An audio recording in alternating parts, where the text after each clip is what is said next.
guys, it's day 4 of Chip Away to Chapter Book, and we are in the middle of Oggie Cooder by Sarah Weeks. Today we're going to read chapters 16 through 19, and we're starting on page 118. Ready? Here we go. What happened after that was all kind of a blur. News traveled fast, and the next morning Oggie's face was on the front page of the Wauwatosa newspaper with the headline, "Local Boy Becomes Big Cheese." A television crew was outside on the Cooters' front lawn when Oggie came out to take Turk for his morning walk. Reporters began firing questions at him. How old were you when you first started charving? When do you leave for Hollywood? What are you going to do with all that money? What money? Asked Oggie. Didn't anyone tell you? Said one reporter. Everybody who goes on the show gets $10,000, and if you win the whole shebang, well, then we're talking really big bucks. $10,000, said Oggie. Are you sure about that? That's right, 10,000. Cried Oggie happily, because he knew exactly what he was going to do with the money. By noon, Oggie had received calls from a dozen different cheese companies asking if he'd be willing to use their product when he went on the show. Oggie's Aunt Hetty called to congratulate him to say she had always known he was destined for greatness. The Cooters were very proud of their son, and Mrs. Cooder carefully glued the newspaper clipping about Oggie into the scrapbook. Oggie had entered more contests than he could count, but this was the first time he had ever won anything. He should have been ripping happily all over the place. But the one problem was, he felt bad about Danica. The Cooters had called the Perfectos immediately when they heard about Danica's teeth, insisting on paying half of the dental bills. But Oggie knew that Danica's chipped teeth were only part of the reason she was mad at him. She had wanted to win herself, and even though she had tricked Oggie into teaching her how to charve, he still felt guilty that he was the one who was going to be going to Hollywood. He wished he could think of something he could do to make it up with her, but so far the only idea he'd come up with was to crochet her a pair of new shoelaces, which he planned to do as soon as he could get his hands on some pink yarn. Later that day, Oggie was out in the garage pumping up his bicycle tires when a shadow fell across the floor. At first, he thought maybe it was another reporter coming to ask him more questions, but when he looked up, there was Danica Perfecto. Oh, hi, said Oggie. How are your teeth feeling? I'm not here to talk about my teeth, Danica told him. There was a gleam in her eye that made Oggie feel uncomfortable. She wasn't a big girl, but Danica looked pretty strong. Oggie thought there was a distinct possibility that he was about to get flattened. Are you ready, Oggie Cooder? Danica asked. Not really, Oggie answered truthfully. Well, get ready, because when I'm done with you, even your own mother's not going to be able to recognize you. Danica Perfecto did not flatten Oggie in his garage that afternoon. What she did do was offer him a deal. I'll forgive you for what you did if you let me be your manager. Truthfully, Oggie had no idea what a manager might do, but he didn't care. As soon as he heard the word forgive, he was sold on the idea. Prrrt, prrrt, he said, relieved to be off the hook. I'm going to assume that ridiculous noise you're making means we have a deal, said Danica. Yeppers, agreed Oggie happily. And now I don't have to find pink yarn. When Oggie Cooder walked into Mr. S.'s classroom on Monday morning, everybody was excited to see him. People who didn't normally even say hello came running over to clap him on the back. I saw you in the newspaper. Everybody's talking about you. Hey, Oggie, giggled America Johnson, holding out 2 pieces of paper she had ripped from her notebook. Can I have your autograph? One for me and one for my sister. Danica jumped in before Oggie could answer. No autographs, she commanded, and no pictures. Says who? Asked America. Says me, Danica answered. Who made you boss? David Corbin asked. He did, right? Said Let's start that one again. He did, said Danica, jerking a thumb in Oggie's direction. Right, Oggie? Oggie shrugged his shoulders and grinned. He couldn't believe how much his life had changed, all because of one little piece of cheese. At lunch, Danica insisted that Oggie sit with her at the table by the window. "Hurry up and eat," she said as Oggie unwrapped his sandwich. "We need to practice." Danica had taken to carrying a stopwatch with her so she could time Oggie when he practices his charming. "I still don't understand why I have to do it fast," Oggie said. "I didn't do it fast at the audition." "You want to win, don't you?" Danica told him. Oggie nodded. "You know that kid I told you about who won last year?" Danica continued. "The one who could play the Star-Spangled Banner with his armpit? Well, you wouldn't believe how fast he did it. And the judges loved him. And the kid who could crack walnuts with his toes, he might have won instead if somebody had told him to speed it up a little. Now hurry up and finish your lunch. We've got work to do." Having no interest any longer in being anywhere near Danica Perfecto, Dawn and Hannah joined Amy at Oggie's old table over by the garbage cans. The three girls watched Danica fussing over Oggie. "Can you believe it?" Dawn said. "A few days ago she was calling him a loser, and now she's acting like she owns him or something." "Ugh, I can't believe we used to like her," said Hannah. "She's so fake." "Yeah, like why is she helping Oggie try to win?" Dawn wondered. "We were her best friends, and she didn't even tell us about the audition." Amy didn't say anything. She just looked across the room at Oggie and shook her head.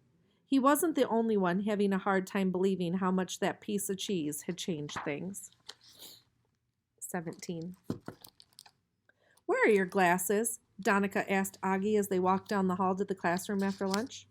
"In my pocket," Oggie answered. "Put them on," Danica said, snapping her fingers at him. "But they're sunglasses," he pointed out. "Trust me, people in Hollywood always wear sunglasses, even when they're inside." "But we're not in Hollywood." Danica gave him her "don't cross me" look, something Oggie had been seeing quite a lot since Danica had become his manager. In order to avoid a confrontation, he put the sunglasses on. David and a couple of his jock buddies sidled over to him. "Hey, Oggie," David said, "how about playing a little b-ball with us this afternoon? Maybe the newspaper will come and take our pictures." Oggie was thrilled. "Prrrip, prrrip." "Stop per-ripping," Danica demanded, grabbing Oggie's arm. "How many times do I have to tell you that noise is annoying and weird? Trust me, Hollywood doesn't like annoying and weird." "What about it, Oggie? Want to come play ball with us?" asked David again. "You don't even have to listen to everything old Bossy Face says." "Oh, yes, he does," said Danica, "and there is absolutely no way he can play basketball this afternoon." "Why not?" Oggie asked, dismayed. "A, we have too much work to do. And B, you might do something cloddy, like run into somebody and chip your teeth," Danica told Oggie pointedly. So Oggie reluctantly declined an invitation he'd basically been waiting for his whole life. After school, Danica insisted that Oggie go with her to Selznick's department store. "You need some new clothes," she told him. "What's wrong with the clothes I've already got?" asked Oggie. "You want to win, don't you?" said Danica. "Trust me, your clothes are too weird. And one other thing, you know that silly word you always say instead of yes?" "You mean yeppers?" said Oggie. "What about it?" "People in Hollywood don't say yeppers. They just say yes. Understood?" "Yes," said Oggie quietly, and he noticed the first small twinges of an uncomfortable pinching feeling in the pit of his stomach.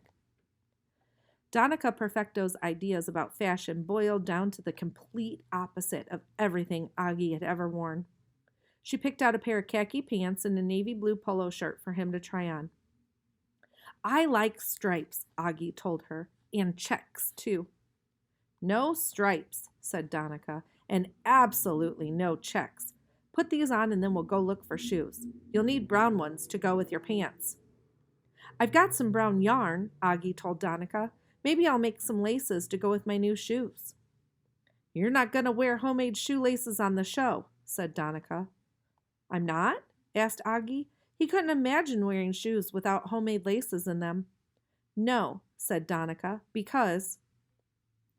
People in Hollywood don't wear crocheted shoelaces? Guessed Oggie. True, Danica said, but the main reason is because they look dumb. Oggie was confused. The other day you told me you loved them, remember? You said, love your shoelaces, Oggie Cooder. I was kidding, said Danica as they turned the corner and started up Tullahoma Street. Oggie put his hand on his stomach. That uncomfortable pinching feeling was getting a little bit stronger. What's the matter with you? Asked Danica, noticing Oggie rubbing his stomach. I'm not sure, said Oggie. You don't think my appendix is about to explode, do you? Danica didn't answer. She was looking up the street at Oggie's house. Whose car is that in your driveway? She asked. Oggie told her he didn't recognize it. Well, if it's anybody important, call me, Danica said. And remember. I know, Oggie sighed, rubbing his stomach again. No autographs, no photos, no basketball, no shoelaces, no nothing. There were two men sitting in the living room with Mrs. Cooder when Oggie walked in. Turk came charging over to jump up on Oggie and give him a welcome home face licking. So this is the famous Oggie Cooder everyone's been talking about, said the taller of the two men, rising in order to shake Oggie's hand. He had on blue jeans and a white shirt with the sleeves rolled up. On his feet, he wore expensive-looking leather loafers and no socks. I'm Bradley Mathis from HT. What's HT? Asked Oggie. The man chuckled. Hidden Talents. You have heard of the show, haven't you? Actually, none of us were familiar with your show until Oggie got chosen to be on it, said Mrs. Cooder, smoothing the front of her purple skirt with her hand. You see, we don't own a television, Mr. Mathis. Mr. Mathis looked stunned. Do you mean to say you've never seen the show? He asked Oggie. No, I haven't, said Oggie. Does that mean I can't be on it? Are you kidding? Exclaimed Mr. Mathis. Our publicity people are going to love this. He pulled a pen out of his pocket. I brought some contracts for you and your parents to sign, and Jimmy here is going to snap a few photos. The other man unsnapped the black bag hanging from his shoulder and pulled out a camera. I'm not supposed to sign anything or have my picture taken without my manager here, said Oggie, remembering Danica's rules. And I can't play basketball with you either. You have a manager? Mr. Mathis seemed surprised. That was fast. What agency? It's just the neighbor girl, Mrs. Cooder explained. She's taken a sudden and rather surprising interest in Oggie since you people came to town. Yeah, Oggie said. She's the one who bought me these new clothes. I was wondering where those had come from, said Mrs. Cooder, eyeing Oggie's crisp new khaki pants. Actually, said Mr. Mathis, I was wondering about those clothes myself. Do you think I could talk to that manager of yours, Oggie? Hang on, said Oggie. I know how to get her over here fast. He walked over to the window, pulled it open, and leaned out. Danica! He shouted. Somebody's trying to take my picture! 2 seconds later, she was there. Chapter 18. Apparently, Danica knew less about Hollywood than she thought she did. We don't want you messing with his look anymore, Mr. Mathis told her. We like the whole Oggie Cooder package. The clothes, the funny-looking dog, the weird noises, and especially those crazy shoelaces. And we think America is going to like it too. Does that mean I can say yuppers again, Mr. Mathis? Asked Oggie hopefully. Absolutely, said Mr. Mathis. And forget the formality. We're a team now, Oggie. Please call me Brad. You know, said Mrs. Cooder, now that I think of it, several kids came into the store yesterday asking whether we had any seersucker pants. I wonder if that's because of Oggie. Some of those kids were from Oggie's class, because over the next few days, more and more of them showed up at Truman wearing things that had obviously come from the racks of Too Good to Be Through. The talk at Bethy Hudson's lunch table changed from horses to crocheting, and pretty soon all the girls were making homemade shoelaces just like Oggie's. Kids were getting into charving, too. Grocery stores in Wauwatosa reported record sales of American cheese slices. The excitement about Oggie going to Hollywood was building to a fever pitch. Danica switched gears immediately and became as fierce about preserving Oggie's image as she had been about trying to change it. If any reporters show up, make sure you perrip them as much as possible, she'd tell him. And toss in a couple yuppers, too. She also suggested that, besides saying yuppers, he adds nopers to his vocabulary. Oggie didn't get it, but everybody who knew Danica could tell that the reason she was helping Oggie was in order to get something for herself. And it worked, too. Once the papers got wind that Oggie's manager was a pretty little 10-year-old girl, they went nuts taking pictures of Danica and Oggie together. HT, seeing the potential for even more publicity for the upcoming show, invited her to come with him to Hollywood. Danica's ego immediately grew from large to jumbo size. "Have you noticed she's calling people darling?" Dawn said to Hannah one day at lunch. "And now she's wearing sunglasses all the time, too," said Hannah. "The whole thing makes me sick." Amy just shook her head. Pretty soon the papers started running stories about which contestants would prove to be the biggest competition for Oggie. "You think Oggie can beat the guy with the stretchy nostrils?" Bethy Hudson asked one day. "Of course he can beat him," said Danica. "What's so great about being able to put quarters up your nose?" "What about the girl who paints with pudding?" asked somebody else. "Who cares about pudding?" Danica said, although truthfully the girl's remarkably accurate version of the Mona Lisa made entirely out of chocolate pudding has made her a little bit nervous. "I've been thinking, maybe charving states isn't good enough," Danica told Oggie one day at lunch. "What about presidents? You could charve Abe Lincoln with his top hat on, or George Washington chopping down the cherry tree." "That sounds kind of complicated," said Oggie.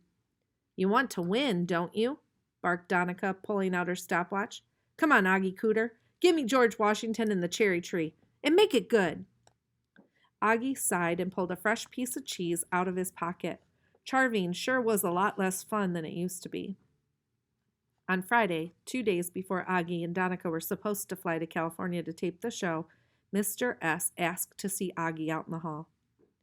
"I'd better come too," said Danica. "I don't like my client being interviewed when I'm not present." "Danica," Mr. S. told her firmly, "go back to your seat, please. During school hours, Oggie is not your client. He is my student. And please don't make me say this again. No sunglasses in my classroom."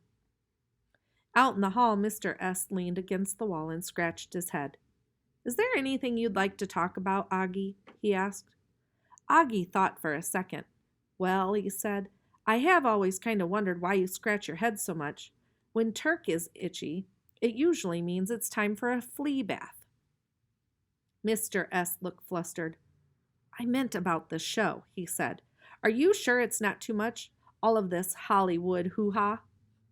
Oggie laughed. He liked the word hoo-ha. "I'm okay," he said. "My stomach feels kind of weird sometimes, though. I think it might be my appendix." "It's more likely that you're nervous," said Mr. S. "The funny thing is," said Oggie, "I used to charve when I felt nervous, but ever since Danica started timing me and making me charve George Washington, it's not so relaxing anymore." "Danica can be a very persuasive girl," said Mr. S. "Does persuasive mean the same thing as really bossy?" asked Oggie. Mr. S. laughed. "Just remember to be yourself, Oggie, and I'm sure you'll be fine." At the end of the day, Mr. S. dragged out his record player and the desks got pushed to the side of the room for square dancing. The first dance was a ladies' choice, and all the girls made a beeline for Oggie. Everybody wanted to dance with the most famous fourth grader in Wauwatosa, Wisconsin. That is, almost everybody. Amy stood in the corner watching Oggie and quietly shaking her head. When Oggie and Danica got home from school, Bradley Mathis's car was parked in the Cooders' driveway again. Mr. and Mrs. Cooder were down at the store meeting with another plumber, so no one had been home to answer the doorbell, leaving Brad no choice but to wait on the porch steps. "Oggie, we've got a problem," he said. "Sorry, Brad, but before I do anything else, I have to take Turk out," Oggie apologized. "Otherwise, I might end up with the kind of problem that leaves a stain on the rug." While Oggie walked Turk, Danica sat down next to Brad on the steps and asked him what was the matter. "The problem is, Oggie fever is spreading faster than we thought it would. It's gone way beyond Wauwatosa. Kids all over the country are starting to dress like him and act like him. They're saying yeppers and adopting shaggy dogs from the pound, crocheting shoelaces, and charving cheese. He's even got a fan club with a website, perip.com.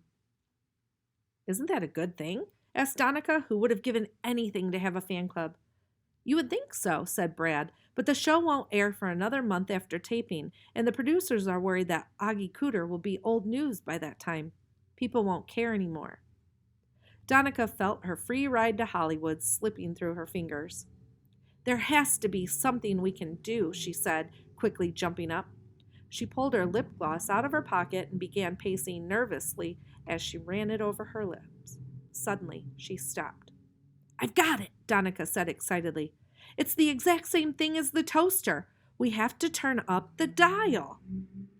Brad looked confused. "On the toaster?" he asked. "No, on Oggie. We have to turn up the dial on Oggie and make him more Oggier," Danica said. A smile slowly spread across Brad's face. "You know what?" he said. "I think you might be onto something here. Make Oggie Oggier, huh? I like it." Chapter 19. In the time that it took Oggie to walk Turk around the block, Danica and Brad had come up with a plan for how to make Oggie Oggier. Brad made several phone calls, then drove off in a hurry. 2 minutes later, Danica took off on her bicycle in the opposite direction. "Where is everybody?" Oggie wondered aloud when he and Turk got back. Thump, thump, thump.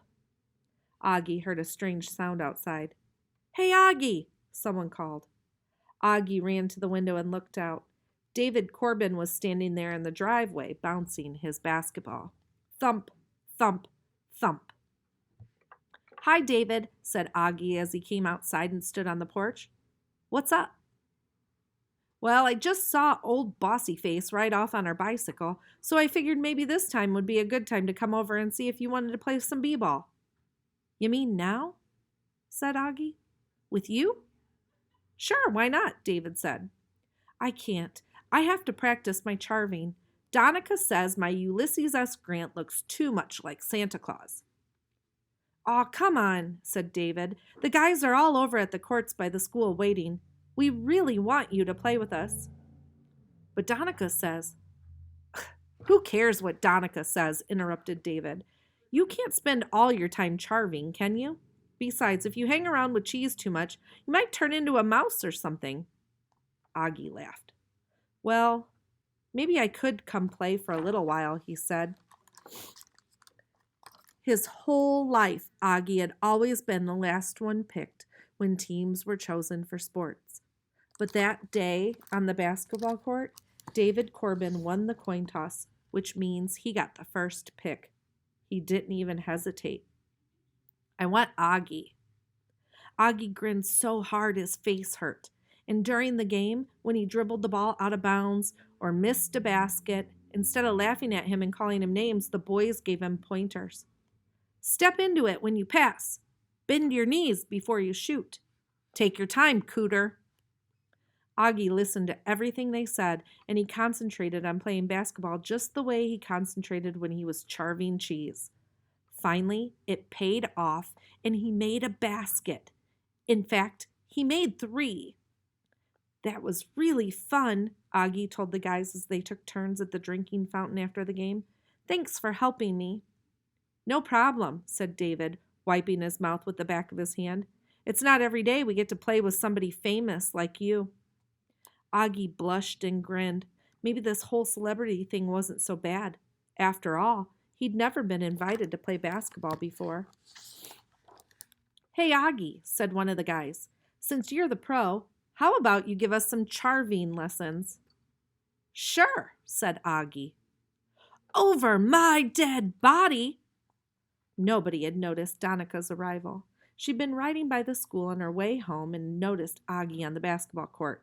She was furious. How dare you? She shouted.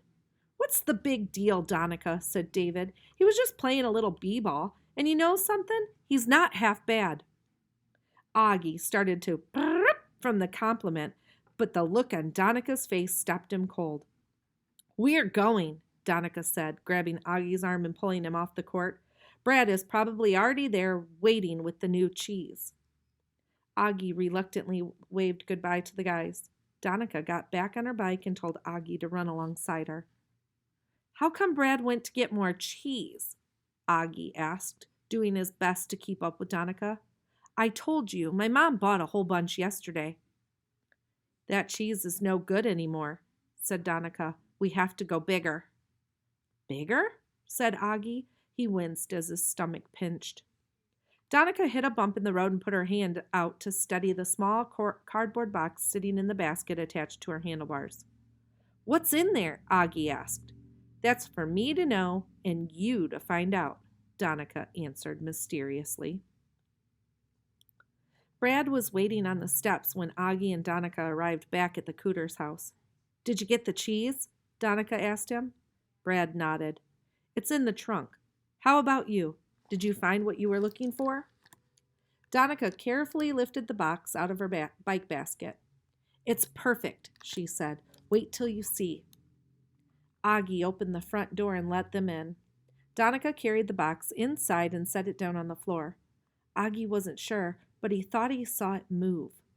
Then he heard a strange whining sound. So did Turk, and the fur on the back of his neck stood up and growled. What's in there? Oggie asked again. Danica opened the box, reached in, and pulled out a small, strange-looking creature with a pointy face like a rat and bumpy grayish-purple skin. The only fur on its body was a ratty pom-pom on the end of its tail and a tangle of white hair sprouting up from between its ears like a bad toupee. What is that? Gasped Oggie in horror. Oggie, said Danica, scooping up the hideous creature and holding it out to him. Say hello to your new dog. Join me tomorrow for our last day of Oggie Cooder to see how it ends. See you soon.